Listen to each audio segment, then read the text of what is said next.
If you're a newer agent or an agent in general, and you're a tad bit concerned about what has been going on in the news and on social media about the recent settlement, this is the video to watch. I hope at the end of this video you have some kind of clarity about just what we know at this point. Not so much just a clarity as far as what's going to happen going forward because nobody knows, but just some peace of mind. The sky is not falling, and let's find out why. Stay tuned. So, if you have watched any of my content, I think you know at this point, I try to stay up on news. I am a year in as a real estate agent. I am 2 months shy of being a year with my first and only brokerage, CBR, Caldwell Banker Realty. So let me be clear that I am a member of NAR, but this is nothing that they've told me to say. This is nothing that Caldwell Banker Realty has told me to say. I have my, military representative designation. This has nothing to do with the military. I'm working to get my buyer's representation designation. Anybody that I'm affiliated with, the Women's Council of Realtors, NARAB, nobody that I have any kind of affiliation with has sanctioned any of these comments. But I am a brand new realtor who, just like everybody else, watches the news. And even when I strip away the real estate agent, I am a consumer. I am a person who spends money. I'm a person who has eyes and ears and can hear and see what's going on. And so I just wanted to take a minute before I commented on any of this and really absorb what was going on, read what I could, and try to understand outside of what is being posted on social media and what has been in the news media, and just, come to it after that and say what I wanted to say to newer agents, to first time buyers, to anyone who is concerned about what we are seeing. And just to clarify what we know at this point and what we don't know, and what we should do and what we shouldn't be doing. And so please comment, because I'm a year in, but that doesn't mean that I don't know enough to say what I'm going to say, because I'm not going to talk about anything that's outside of my scope. I have worked for a home warranty company for over 15 years, and a lot of that had to do with real estate related stuff. So although I have been a licensed agent for a year, real estate is not something that I don't know anything about. I also know about contracts from the home warranty work. I do also know about, servicing customers and being able to talk to them and what you should be telling them as far as transparency from that work. I've also worked for a bank. I've worked for, retail. This is not my first foray with a job, because I'm 40 something years old. So I know as a consumer as well, just, we need to calm down a bit. And so I wanted to talk about that, but I also, again, want to have a conversation. So comments are welcome. Respectful debate is welcome. Let's talk about it. Let's all calm down a bit, though. The sky is not falling. I mean, we woke up as soon as the news hit. The next day, we still woke up, and we were still able to move about doing the business of helping people build generational wealth. The conversation may have had to change. If you weren't being as clear as you needed to be, maybe you needed to go back and look at what you were saying and expound on some things, but you still were able to do what you should have been doing, which is helping people. And at the end of the day, that's what I want us to get back to. But we have some work to do on the message, because nobody apparently sees the importance of what I want to do. I have been in the comment sections on several different platforms, and nobody sees the importance of what I want to do. Whether it's helping a seller or helping a buyer, every comment almost that I've heard is that real estate agents are unimportant, that they don't do anything, that they're overpaid. That's all I've seen. So we have some work to do on the message. We have some work to do on the perception.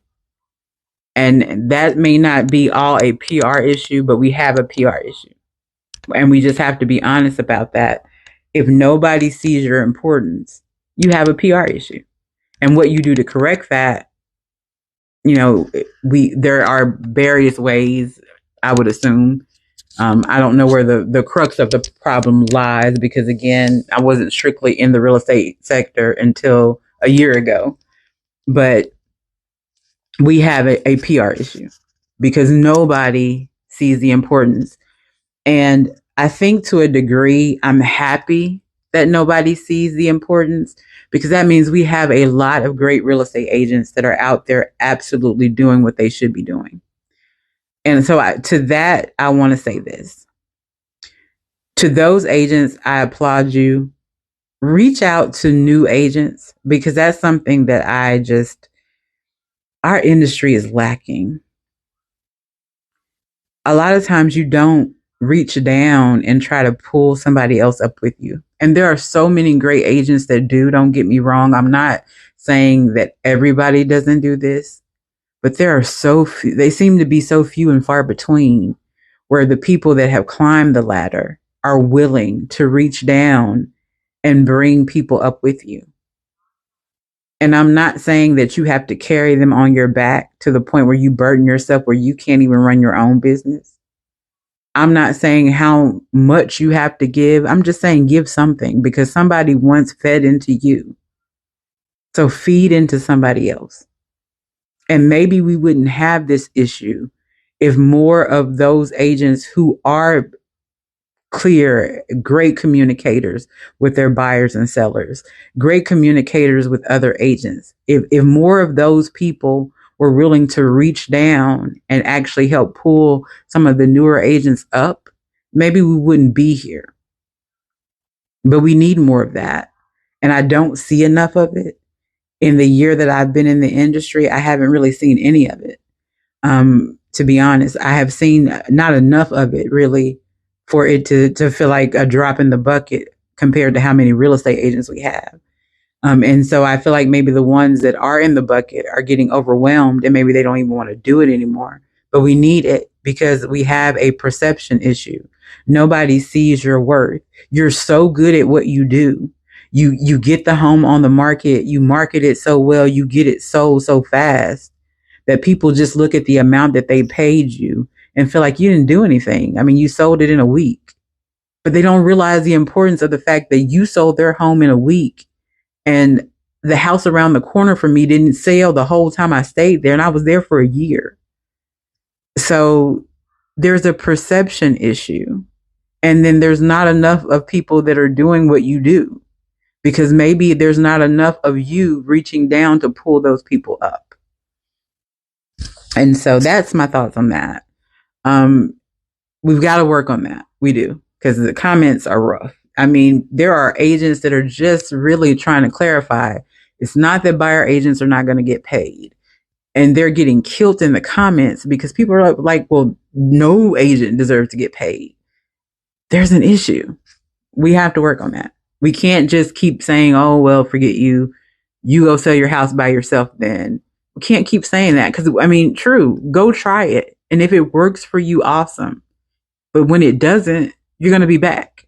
That may very well be true, but we have to stop just saying we're going to be reactive. We have to be proactive and try to figure out, why don't people see our worth?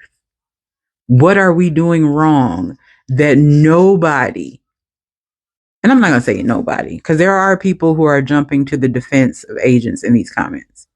But I'm pretty sure if somebody went through and analyzed the data of who's jumping in and supporting and who's jumping in and bashing, there are more people bashing than there are supporters. Where's the issue? If this was an election, people would be saying, okay, there is work to do. So there is work to do. What can be done? That is a bigger conversation that maybe is outside of my purview to have, but something has to be done. So let's be clear that it is a proposed settlement. Nothing has been accepted. Let's be clear that this is not saying that buyers agents are not going to get paid, that they're just going to be out there working for free, showing 50 million houses and not getting paid for any of that time spent. That's not what this said at all.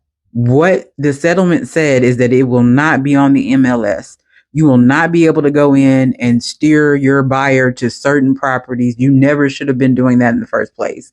And I don't know if that's where some of this came from, but if that is, shame on whoever was doing that, because you shouldn't have been doing it anyway. But you're not going to be able to go in and say property A is going to give me 4% commission. Property B is going to give me 2. I'm going to advocate more for property A, although property B is like hitting every single one from my buyer. Every single one.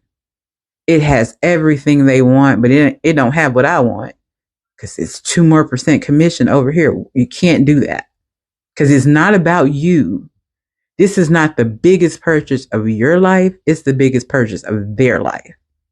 So it doesn't matter if it said, I mean, hopefully it wouldn't, but it doesn't matter if it says 0% commission or 2 or 5 or 6 or 10. If it hit every one of theirs, you have to then put yourself aside. And this is why the buyer's agent agreement is probably going to be the biggest part of everybody's life now, because even if that property does say 0% commission or no commission or whatever it says, because now in July, it's not going to say anything. You're going to have to call and negotiate that, talk that. And if your buyer says, man, that's my house. I had a dream about that house last night. That is my house. Call them. Please call them. And you call that agent and they say there is no commission on this house. Sorry. But if you want to see it, you can come by at 12. You know what? You better be there at 12 if your buyer is available at 12. Because this is the house that is speaking to them. And unfortunately, it's not speaking to your pocket, but you can't not show them this house.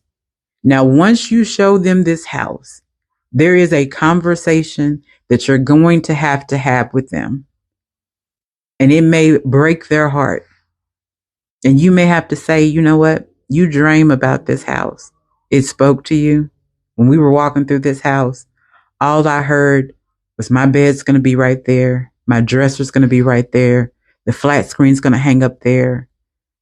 I'm going to put these in the flower bed. I heard you making plans to be in this house. And so when we signed the buyer agent agreement, it said in that agreement that the bananas you were going to give me were this many.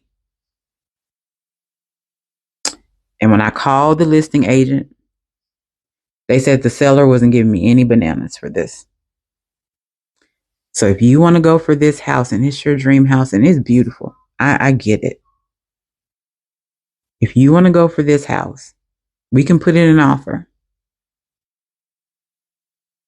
But we have to put in an offer with the understanding that the bananas for this purchase, for my part of the job, will be coming from you.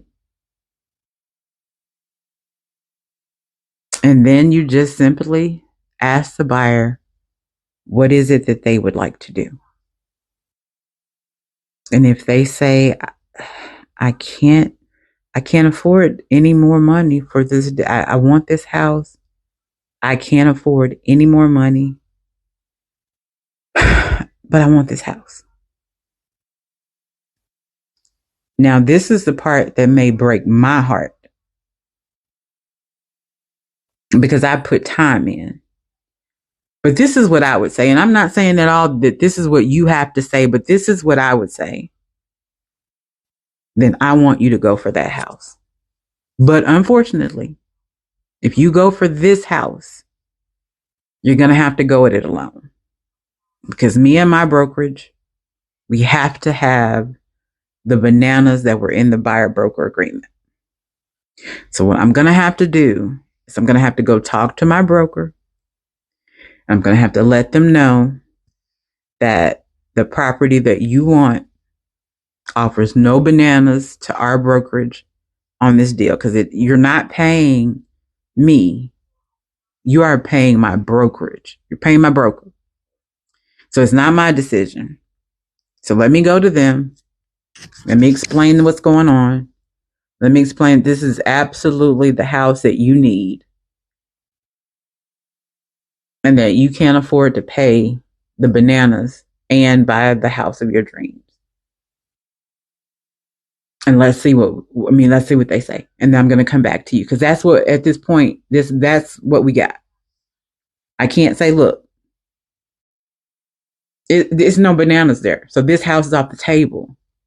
You got to pick something else. I can't do that because this is not about me. This is about them. If you go to your broker and whatever's in that buyer's agent agreement, if it's an out clause, if it's whatever's there, I don't know. But if you let them out of it, then they've got to think about, I'm going at this alone. I'm going straight to this listing agent now, and I'm telling them, I don't have an agent. I want to go through you. And they have to think about if that agent's going to have their best interest at heart, and hopefully it'll work out. Now, something that they're going to have to understand, that doesn't mean that anything's going to, the price of the house isn't going to magically decrease. Everything's going to still be as it was. You just don't have representation. You don't have somebody there, to make sure your inspections and appraisals and paperwork and blah, blah, blah. It's all on you. And you can get a lawyer, but the lawyer's not going to, show, additional houses if this one doesn't work. And all, you've got to think about what the lawyer is not going to be able to do. He may not be able to show up for inspection. He may not be able to show up for an appraisal. He may not be able to show up for this, that, and the third. He can definitely read over some documents and you come into the office, but we don't know what else outside of that he's going to be able to do, or he or she's going to be able to do. But again, this is about the buyer and the seller. It's not about the agents in the transaction. So there's going to be some difficulties, but you got to roll with punches now. And so I will say to the newer agents, it doesn't appear that it's going to be fun, but when has it been just fun? We haven't had the real estate of old that everybody was talking about, where offers were just flocking to you as soon as you posted online. I'm a realtor. You had a line outside your door. I hadn't had that. If you have, God bless you, because I haven't. So I've been rolling with punches since I came in, and you probably have too. So we know how to duck and dive, you know what I'm saying? So we just going to continue to roll with the punches. We're not going to freak out and say the sky is falling and that we're going to be working for free, because we don't have to. And your brokerage is not going to let you work for free, because they have to get paid, because in the end, that is who is getting paid. The brokerages are getting paid. They're going to make sure that you don't do something that, nobody's going to allow you to work for free, because that's not smart. But there are different conversations that are going to have to be had, and you're going to have to know how to show your value. And that's going to be difficult for us newbies who don't have sales, but we still have something. We have something to provide. We have to figure out what that something is. There's something in us that will make people know us, like us, and trust us. And we have to figure out what that is. And you're going to have to market yourself with whatever that is. And it's not going to be, I'm going to show you 5 houses and then you're going to have to sign this before we see the first house. So I'm going to have to know what that is that's going to hook you and make you see my worth before I show you a single door. So this is not the sign, drive and sign. It's the sign and drive. We're not test driving and then saying, yes, I like. I'm signing and yes, I like. So show your worth. Don't be so doom and gloom, because there's a lot of that out there.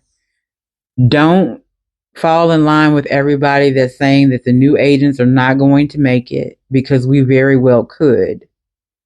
It's just, what are you willing to do to make sure you do make it? Because I know I am willing to do whatever it takes. Are you? And let's realize we are a community of agents. Yes, we work in a community of houses, and it's not very many. Inventory is low. So you've got buyers competing for houses. You may at some point have sellers competing for buyers, but you've got agents competing for buyers and sellers. So it is a competition to some degree, But at some point, we have to realize we all want people to gain generational wealth, I hope. We all want people to realize their dreams of home ownership, I hope. And so at some point in all of this competition, there has to be some camaraderie. And when there is a listing agent sitting down with their seller, there has to be a let go of greed at some point too. Because if there is a listing agent that's just saying, you know what, we just won. We won. We don't, you know what, all the bananas gonna be in my basket now. So I'm gonna make sure that the seller knows that we just won. Don't think like that. You go in there and you tell the seller that they don't have to pay buyer's agent commission anymore because it's not going to be in the contract, because that's the truth. But don't say we won, because at the end of the day, the seller was paying the commission to your broker as the listing agent. And you and your brokerage were agreeing to split that commission with the buyer's agent because they brought you a buyer that you did not have to go out there and get on your own. You did not have to show this buyer this house, and when that house didn't work, the next house, and then 20 houses down the line, circle back to this house. You didn't have to do any of that. So you were agreeing for some convenience of somebody bringing you a buyer that maybe you didn't go out and get on your own, to pay them something. And whether that was half or less than half or whatever you were agreeing to pay, that's what you were agreeing to. So we don't have to be greedy and say, oh, we won, I don't have to do that anymore, all the bananas stay with me. We don't have to do that, because we are, at the end of the day, there has to be some camaraderie. And you have to realize that while you may be heavy listing, at some point you may need a buyer to get you through. And would you want to be on the other side of that, someone treating you like that? Treat people like you want to be treated, whether that's fellow agents, buyers, or sellers. And so that means be transparent, because that's how you would want someone to be with you. Be kind, because that's how you would want someone to be with you. And just let go of this sky is falling stuff. Stop waiting for new agents to get out of the industry. We're not here as a threat. We come in peace. We just want a piece of the pie, because there's really enough for everybody. And reach down and help someone. Someone poured into you. When you came in, your cup was empty, and hopefully someone poured into you. So reach down and pour into somebody else. Man, I just don't see why that's such a hard step. But anyway, this video has gotten a lot longer than what I intended. I just wanted to come on and say, look, everything is proposed. It has not been set in stone. We don't know what's going to happen. We just know at this point, it looks like in July, buyer's agent commission will not be listed on MLS, but it doesn't mean you're not going to get paid one. It just means listing agents are going to have to start answering the phone and text and being willing to answer the question about whether or not there is any commission being offered. So it's going to require some better communication. But we're all going to be able to make it. We just have to work a little bit different. We have to move a little bit different. But it's still real estate. It's still what we want it to do. It's still helping people realize their dreams of home ownership and gain generational wealth, and helping you create lives for your families and yourself that maybe you weren't able to facilitate through other means of work. It's still all of that. So let's work together to make it happen. And let's not look at this as something that, oh, now I have that, that back door where I can, mess somebody up or, push somebody out. Let's not do that. Because God does not like ugly, and he is not too fond of cute. That is the saying. I don't know if it's a Southern saying or whatever, but I've heard it, I don't know how too many times. And whatever it means to you, to me, it means do unto others as you would have somebody do unto you. Because when Carmen comes back around, you want to make sure she's nice and not what everybody says she is. You want to make sure she realizes, I did right by somebody. Please do right by me. So I'm going to get off here, but I'm going to say this. Let's just pay attention to what we see in the news, but let's look at it with the eye of the fact that we know that some of that is being overblown. It is also being, told by some people that are not in the industry. So let's look at the resources that we have in the industry, and then let's properly educate those buyers and sellers about what's going to happen. And let's help people gain generational wealth still knowing what we know, how we have to move. So I will be talking to you all later. Please follow my content. Please comment, subscribe, like, share. Let's all work together. I want to, if it's, a question that you have about this settlement, let's all work at finding it together by dropping that in the comments. If you are looking to, list your home or buy a home in Navarre, Florida, please, comment, and I'd be more than happy to talk to you. If you know anybody that needs help anywhere in the country, please comment, and I would be more than happy to talk to you. But everybody have a great day, and just try not to stress, because everything is going to be okay. We're all going to get through this together.